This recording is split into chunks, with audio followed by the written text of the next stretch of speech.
എല്ലാവർക്കും വിനീത നമസ്കാരം. ശ്രീമദ് ഭാഗവതം ദശമസ്കന്ധം പൂർവാർത്ഥം അധ്യായം 37 ശ്ലോകം 23, 24, 25, 26, 27, 28, 29, 30, 31, 32, 33, 34 12 ശ്ലോകങ്ങൾ ഇന്ന് നമുക്ക് നോക്കാം. ഈ 12 ശ്ലോകങ്ങളോട് കൂടിയിട്ട് ഈ 37ാമത്തെ അധ്യായം ഇവിടെ സമാപിക്കുകയാണ്. ഭാവി കാര്യങ്ങളൊക്കെ ഓർമ്മിപ്പിച്ച് ഭഗവാനെ സ്തുതിച്ച നാരദ മഹർഷിയെ ഭഗവാൻ ബാലെ ഭേഷ് നല്ല അഭിനന്ദിക്കണം. ആ നാരദ മഹർഷിയുടെ വാക്കുകൾ കേട്ടു ഒന്നത് സന്തോഷമായി എന്ന് പറഞ്ഞ് ഭഗവാൻ ചിരിച്ചുകൊണ്ട് നാരദ മഹർഷിയെ അഭിനന്ദിച്ചപ്പോൾ എന്താ ഭക്തിപൂർവം നമസ്കരിച്ച് നാരദ മഹർഷി സ്തുതിക്കണു ഭഗവാനെ.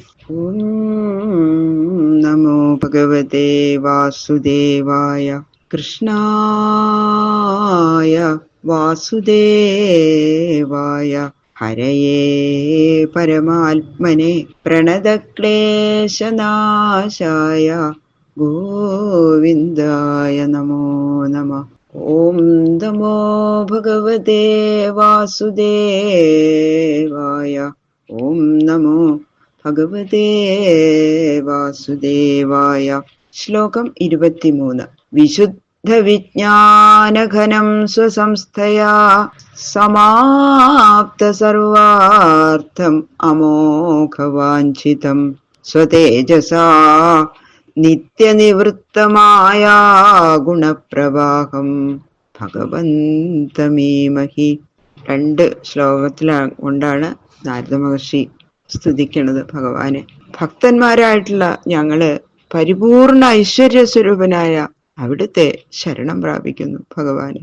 ശരണ്യനായി നിന്തിരുവഴിയല്ലാതെ ഞങ്ങൾക്ക് വേറെ ആരുമില്ല. എന്തുകൊണ്ടെന്നാൽ അജ്ഞാനമോഹിതരായ ജീവന്മാരുടെ സർവ്വ ദുഃഖങ്ങളെയും തീർത്ത് അനുഗ്രഹിക്കാൻ സമർത്ഥമായ വിശുദ്ധ വിജ്ഞാനം നിന്തിരുവടിയുടെ സ്വരൂപമാകുന്നു. വിജ്ഞാനം ആനന്ദം ബ്രഹ്മ എന്നുള്ള മഹാവാക്യത്താൽ അതിൽ പ്രതിപാദിച്ചിരിക്കുന്നത് ആ ബ്രഹ്മം ശ്രീകൃഷ്ണ ഭഗവാൻ തന്നെയാണ് എന്ന് ആണ് അതിന്റെ അർത്ഥം. സ്വരൂപമായിരിക്കുന്ന ആനന്ദത്തിൽ തന്നെ ഇരിക്കുന്ന നിന്തിരുവടിക്ക് പ്രാപ്യമായിരിക്കുന്ന മനോരഥം മറ്റൊന്നുമില്ലാത്തതിനാൽ ആശാപാശത്താൽ ബന്ധിക്കപ്പെട്ടിരിക്കുന്ന ജീവന്മാർ നിന്തിരുവടിയെ ആശ്രയിച്ചാൽ മാത്രമേ അവരുടെ ആഗ്രഹം സർവവും സാധിച്ച് സ്വരൂപാനന്ദം അനുഭവപ്പെടുകയുള്ളൂ. സങ്കല്പമാത്രത്താൽ സൃഷ്ട്യാദിലീലകൾ നടത്തുന്ന നിന്തിരുവടി നിത്യസങ്കല്പനാകുന്നു. നിന്തിരുവടിയുടെ സ്വരൂപഭൂതമായിരിക്കുന്ന ആ ചിച്ഛക്തി നിമിത്തം മായാകാര്യസ്വരൂപമായിരിക്കുന്ന ഗുണപ്രവാഹം ഏതൊരു സമയത്തിലും അങ്ങയെ ബാധിക്കുന്നില്ല. ഇങ്ങനെയെല്ലാം ഇരിക്കുന്ന അങ്ങയെ ഞങ്ങൾ ശരണം പ്രാപിക്കുന്നു എന്നാണ് ഈ ആദ്യത്തെ ശ്ലോകത്തിന്റെ അർത്ഥം. ത്വാമീശ്വരം സ്വാശ്രയമാത്മമായയാ വിനിർമ്മിതാശേഷ വിശേഷകൽപ്പനം ക്രീഡാർത്ഥമധ്യാത്മനുഷ്യ വിഗ്രഹം നതോസ്മി തുര്യം യദുവൃഷ്ണി സത്വതാം.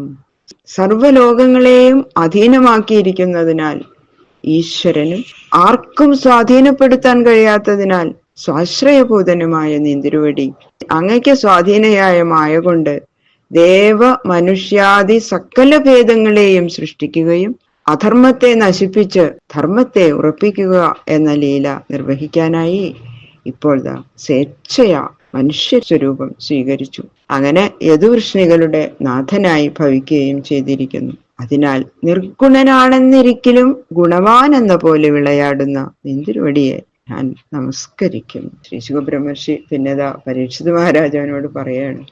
ഏവം യദുപതിം കൃഷ്ണം ഭാഗവത പ്രവരോ മുനി പ്രണിപത്യാഭ്യനുജ്ഞാതോ യയൗ തദ്ദർശനോത്സവ. അങ്ങനെ ലോകാനുഗ്രഹത്തെ ഉദ്ദേശിച്ച് സഞ്ചരിക്കുന്ന ഭഗവത് ഭക്തന്മാരിൽ വെച്ച് ഏറ്റവും ശ്രേഷ്ഠനായിരിക്കുന്ന നാരദ മഹർഷി യദുപതിയായ ശ്രീകൃഷ്ണനെ ഈ 2 ശ്ലോകങ്ങൾ കൊണ്ട് പറഞ്ഞു സ്തുതിച്ച് നമസ്കരിച്ച് അതിസന്തുഷ്ടനായി ഭഗവാൻ നമസ്കരിച്ചു. യാത്ര ചോദിക്കുകയാണ് ഭഗവാനോട്. വളരെ സന്തോഷായിട്ട് ഭഗവാൻ ചിരിച്ചുകൊണ്ട് അനുജ്ഞ നൽകി നാരദ മഹർഷിക്ക്. നാരദ മഹർഷിയോ ഭഗവത് ദർശനം നിമിത്തമുണ്ടായ ആനന്ദം അനുഭവിച്ചുകൊണ്ട് നാരദ മഹർഷി അങ്ങനെ നാരായണ നാരായണ നാരായണ എന്ന് ജപിച്ചുകൊണ്ട് ഭഗവാന്റെ കൊടുത്ത ആ വീണ നീട്ടിക്കൊണ്ട് നാരായണ നാമം ഉച്ചത്തിൽ ജപിച്ചുകൊണ്ട് ഭഗവത് നാമങ്ങൾ ഉച്ചത്തിൽ ജപിച്ചുകൊണ്ട് ഇതാ യാത്രയായി. ഭഗവാനപി ഗോവിന്ദോ ഹത്വാ കേശിനമാഹവേ പശൂൻ അപാലയൽ പാലേ പ്രീതേ വ്രജസുഖാവഹ. ഭഗവാൻ ഗോവിന്ദൻ ആ യുദ്ധത്തിലെ കേശിയെ വധിച്ച ശേഷം സന്തുഷ്ടരായിരിക്കുന്ന ഗോപന്മാരെയും ഗോക്കളെയും പരിപാലിച്ചു. ആ വ്രജവാസികൾക്ക് എല്ലാം വളരെ വളരെ സുഖത്തെ അതിസുഖത്തെ ഉണ്ടാക്കി തീർത്തു. അങ്ങനെ ഇരിക്കുമ്പോ ഇതാ പറയണു, കേശിയാണ് അവസാനം വന്ന അസുരൻ. പക്ഷെ അതിനു മുൻപ്, കേശിയുടെ വരവിന് മുൻപ് വേറൊരു വ്യോമാസുരൻ എന്നു പേരായിട്ട് ഒരു അസുരൻ വന്നിട്ടുണ്ടായിരുന്നു. ആ കഥ ഇതിനു മുമ്പ് പറഞ്ഞിട്ടില്ലേ? അപ്പൊ അത് ഇതിപ്പൊ പറയാണ്. ഏകദാ തേ പശൂൻ ബാലാ ചാരയന്തോദ്രിസാനുഷു ചക്രുർനിലായന ക്രീഡാ ചോരപാലാപദേശത. കേശി വധത്തിന് മുമ്പുണ്ടായിട്ടുള്ള ആ വ്യോമാസുര വധം വിസ്തരിച്ച് പറയാണ്. ഒരു ദിവസം രാമകൃഷ്ണന്മാര് ഗോപന്മാരൊക്കെ കൂടിയിട്ട് ആ ഗോവർദ്ധന പർവ്വതത്തിന്റെ സമീപത്തുള്ള താഴ്വരയില് പശുക്കളെ മേയിച്ചുകൊണ്ട് ഇങ്ങനെ സഞ്ചരിക്കുകയായിരുന്നു. അപ്പൊ അവര് കള്ളനും പോലീസും, കള്ളന്മാരെ കണ്ടുപിടിച്ച് ശിക്ഷിക്കുക എന്ന അങ്ങനെയുള്ള ഒരു കളി, ഒളിച്ചു കളി, കള്ളനും പോലീസും കളി തന്നെ. തത്രാസൻ കതിചോരാ പാലാശ്ച കതിചിനൃപ മേഷായുധാശ്ച തത്രൈകേ വിജഹ്രൂ അകുതോ ഭയാഹ. ശ്രീ ശിവബ്രഹ്മർഷി പറയാ, മഹാരാജാവേ, അങ്ങ് രാജ്യത്തിലുള്ള കള്ളന്മാരെ ഇല്ലാതാക്കാൻ വേണ്ടിയിട്ട് ഉദ്യോഗസ്ഥന്മാരെ നിയമിച്ച് കള്ളന്മാരെ പിടിക്കണില്ലേ, അതുപോലെ ഇവരും കളിച്ചു. അവര് കളിച്ചുകൊണ്ടിരിക്കുകയായിരുന്നു.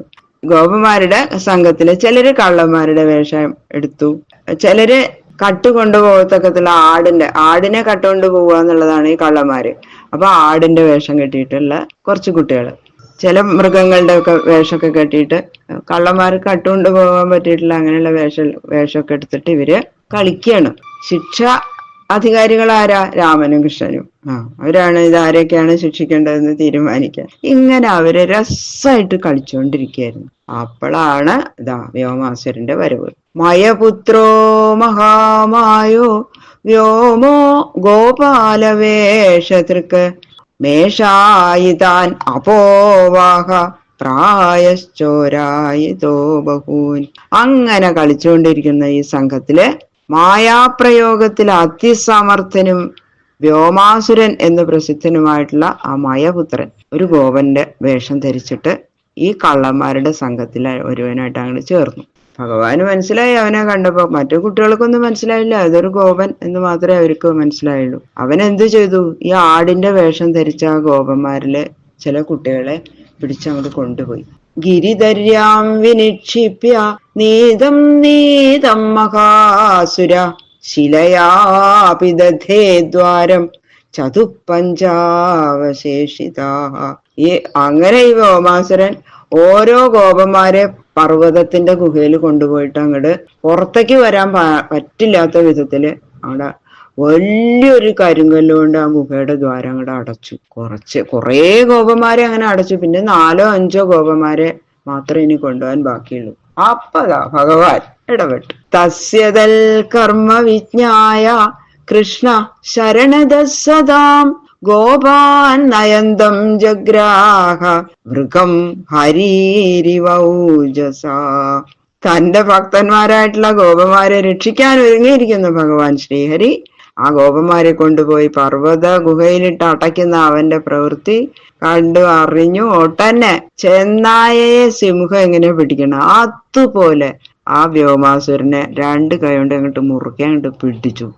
സനിജം രൂപമാസ്ഥായ ഗിരീന്ദ്ര സദൃശം ബലി ഇച്ഛൻ വിമോക്തുമാത്മാനം നാശക്നോൽഗ്രഹണാതുര. ഭഗവാൻ പിടിച്ചപ്പോഴേ ആ ഗോപവേഷമൊക്കെ അങ്ങോട്ട് ഉപേക്ഷിച്ച് ആ പർവ്വത തുല്യമായിരിക്കുന്ന തന്റെ സ്വന്തം രൂപം അങ്ങോട്ട് എടുത്തു അസുരൻ. കുട്ടികളങ്ങോട്ട് കണ്ട് പേടിച്ചു പോയി. ഈശ്വര, ഇവനാണോ നമ്മുടെ കൂട്ടത്തില് വേഷം കെട്ടിയിട്ട് വന്നത്? അതിഭയങ്കരനായിട്ടുള്ള അസുരൻ. അവനോ ശ്രീകൃഷ്ണന്റെ പിടുത്തത്തിൽ നിന്ന് ഇങ്ങനെ കോതറി പോവാനായിട്ട് ഭയങ്കരമായിട്ട് ശ്രമിക്കണ്ട, അവന് പറ്റണില്ല, വിഷമിച്ചു അങ്ങനെ നിക്ക. ആ പിടുത്തം വിടാനങ്ങോട്ട് സാധിക്കണ്ടേ. ഭഗവാൻ ആ കുഞ്ഞി കൈ കൊണ്ട് അതിഭീകരനായിട്ടുള്ള അവനെ അങ്ങോട്ട് അമർത്തി പിടിച്ചപ്പോ ഞെരുങ്ങി ഇങ്ങനെ നിക്കുക. അപ്പൊ പിന്നെ അവനെ ഭഗവാൻ അവനെ വധിക്കണു. തം നിഗൃഹ്യാച്യുതോ ദോർഭ്യാം പാതയിത്വാ മഹീതലേ പശ്യതാം നിവിദേവാനാം പശുമാരം അമാരയൽ. അങ്ങനെ അപരവീര്യ പരാക്രമത്തിൽ നിന്ന് ഒരു കാലത്തും തെറ്റാതെ ഇരിക്കുന്ന ഭഗവാൻ ശ്രീകൃഷ്ണൻ രണ്ട് കൈ കൊണ്ട് അവനെ അങ്ങോട്ട് മുറുകെ പിടിച്ച് ഭൂമിയിൽ അങ്ങോട്ട് വീഴ്ത്തിയിട്ടിട്ട് ആകാശത്തിലേക്ക് നോക്കി. അപ്പൊ നോക്കി നിൽക്കുകയാണ് എല്ലാവരും ദേവന്മാര്. ആ ദേവന്മാര് കാണുക അവരുടെ ശത്രുവായ വ്യോമാസുരനെ യാഗ പശുവിനെ എന്ന പോലെ ഞെക്കി അങ്ങോട്ട് കൊന്നു. രണ്ട് കൈ കൊണ്ട് അവിടെ ഞെക്കി അവൻ ചത്തു വീണു. ഗുഹാവിധാനം നിർഭിദ്യ ഗോപാൻ നിസ്സാര്യ കൃച്ഛ്രത സ്തൂയമാനസുരേർഗോപൈ പ്രവിവേശ സ്വഗോകുലം. പിന്നെ ഗോപന്മാരെ അടച്ചിരിക്കുന്ന ആ ഗുഹയുടെ ആ ദ്വാരത്തിൽ വെച്ചിരിക്കുന്ന വലിയ കല്ലൊക്കെ മാറ്റി ആ ഗുഹയിൽ നിന്ന് കുട്ടികളെ പുറത്തു കൊണ്ടുവന്നു. അവര് കൃഷ്ണനെ കണ്ടപ്പോഴേക്കും കെട്ടിപ്പിടിച്ച് കരയാൻ തുടങ്ങി. സന്തോഷം കൊണ്ട് ശ്വാസം മുട്ടി അതിൻ്റെ ഉള്ളിൽ ഇരിക്കുകയായിരുന്നു ആ ഗോപന്മാര്. അങ്ങനെ അവരുടെ സന്തോഷം കുട്ടികളും എല്ലാവരും കൂടി ജയ് കൃഷ്ണ കൃഷ്ണ കൃഷ്ണ ജയ് എന്നൊക്കെ പറഞ്ഞിട്ട് അവര് ഭഗവാനെ കെട്ടിപ്പിടിച്ച് സന്തോഷം പ്രകടിപ്പിച്ചു. ദേവന്മാരോ ഭഗവാനെ ഇങ്ങനെ സ്തുതിച്ചുകൊണ്ട് അങ്ങനെ സ്തുതിച്ചുകൊണ്ടിരിക്കുന്ന സമയത്ത് ഇവരെല്ലാവരും കൂടി ഗോപന്മാരെല്ലാവരും കൂടി രാമന് കൃഷ്ണന്മാരും ഗോപന്മാരും സന്തോഷത്തോടു കൂടി ഗോകുലത്തിലേക്ക് തിരിച്ചുപോയി. ഇത് ശ്രീമൽ ഭാഗവതേ മഹാപുരാണേ പാരമഹംസ്യാം സംഹിതായാം ദശമസ്കന്ധേ പൂർവാർത്ഥേ വ്യോമാസുരവധോ നാമ സപ്തത്രിംശോऽധ്യായ. സർവത്ര ഗോവിന്ദനാമ സങ്കീർത്തനം. ഗോവിന്ദ ഗോവിന്ദ ഗോവിന്ദ ഗോവിന്ദ.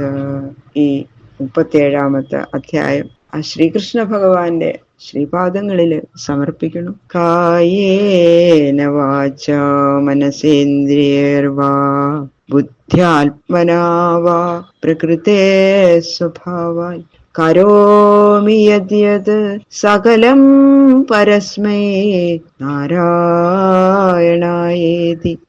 സമർപ്പയാമി.